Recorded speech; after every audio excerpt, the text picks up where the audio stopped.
Hi, it's Sandy Parker and welcome to Crafting for Almost Everyone. Today we're going to be using some new watercolors from the Hippie Crafter, and I hope you'll stay tuned.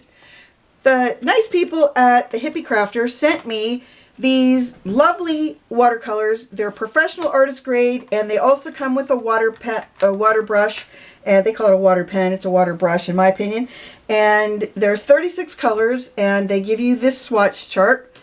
It's a nice metal tin with two mixing surfaces, and the packaging is got that psychedelic hippie kind of vibe. I thought I would make a birthday card for one of my friends, and I'm using Arteza. These are their watercolor cards that are 5x7. They're nice, heavy watercolor cards. I stamped this image upside down. I think it should have gone this way, but I'm gonna paint it so it looks like it's going off to the side. Not the best system, but that's what I'm doing. And this one, it actually does go in the right direction. Hard to believe I did one right. Anyway, that's where we stand. I'm going to use a regular, it's a Grace Art brush that I got from Amazon. I got a set of, I don't know, 10 of them. Not very much money. I really like them. And this is a number 5, if I didn't say that already. So I think I'm going to color. Here's the first one I did. It's still wet, but I like the colors, but I don't like the background. I tried to kind of mop it up, and it's still too bold. So I'm going to try and do a different background on this one. I like the colors of the orchids, and I like the color of the roses, but the background, again, is a little bit too, I don't know if the word bold is right.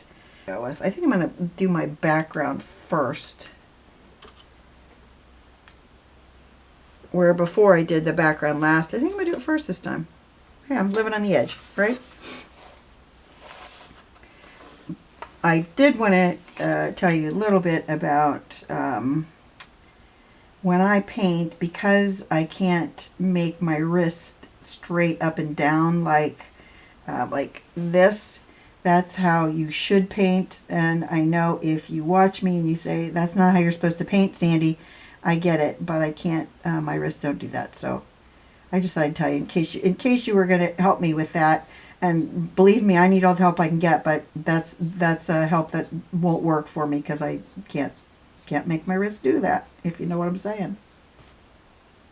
I also know most people will put when they're watercoloring, they will lay their picture down and they will tape it down. But I prefer, when it's a card like this, I prefer to hold it, because then I can get better, I can get better angles. Because this card is such a heavyweight cardstock or watercolor paper, it holds up really well to the, to holding it. In case you wondered, that's my system, and I'm sticking with it.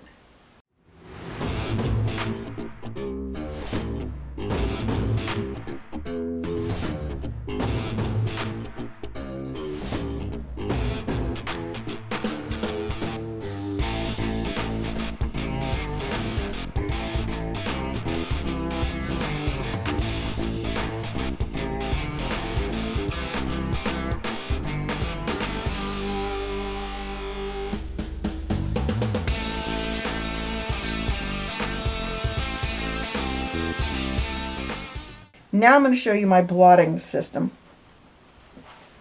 I take one of my bibs, and if you don't know my system, I keep bibs attached to the arm of my chair, and then if I need to wipe anything or if I just want to blot, I have bibs, and then I wash them when I need to, and usually I wash enough of them that I can do a whole small load of just bibs.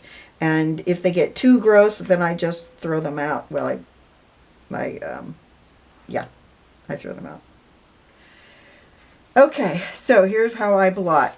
I just dip this into water, so it's wet. I mean, it's not damp, it's wet. And you'll see in a second. And then I'm just going to kind of, this is watercolor paper, so it'll take this. I'm just kind of blotting it and moving it a little bit. If you do this with regular paper, like cardstock, you're going to end up having pilling on your paper. So you don't want to do it with that kind of paper. But in a second, I think you'll see why I like to do this, because it makes the background have kind of a mottled look to it, and I just like it. And if I take off too much, like right there I might have taken off too much, I can always add more back, or I might decide I like that look and I'll just leave it. So I'm just kind of doing the same thing all the way around. Hopefully I'm in the frame, because sometimes, you know, I'm not in frame. I'm going to add a little bit more orange in these spots that are kind of faded out to nothing.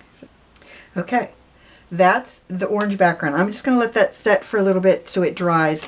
In the meantime, what I'm going to do is I'm going to show you how to do it on the blue, because I think it's a lot easier to see it on a really dark color. And as I said, after I did this blue, I was like, ugh, what was I thinking? That's way too dark. So we're going to try and lighten this up.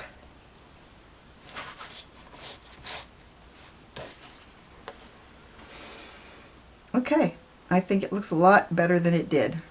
This one's done. We'll let it just dry. Now I think I just need to come up with what colors I want to make my flowers. I think this one kind of flower is always the super purple color. I might be wrong, but in case, I don't know. This one, I think, is always that kind of deeper purple.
I don't know if they make orchids in this color, but we're going with it. We're making our own orchid color. Definitely vibrant.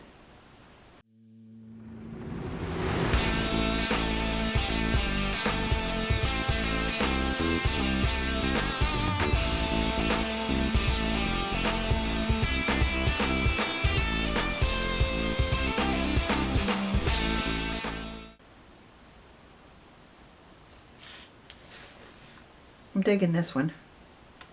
I like it a lot more than I like the other one. So let me grab a sentiment and we'll put it together. Well, I hope you enjoyed this. Before I finish, though, I wanted to make sure I tell you that if you go on Amazon and go to the Hippie Crafter, that's Hippie space crafter, I'll have Rich write this right there, that you can get a 10% off your purchase of Hippie Crafter products just by typing in all one word Hippie Crafter 10. I'm really excited about these cards. I think they turned out so well. Hope you enjoyed this, that you give it a thumbs up and subscribe, and please tell your friends about me on social media because you know I love that. And thanks so much for watching. Bye-bye.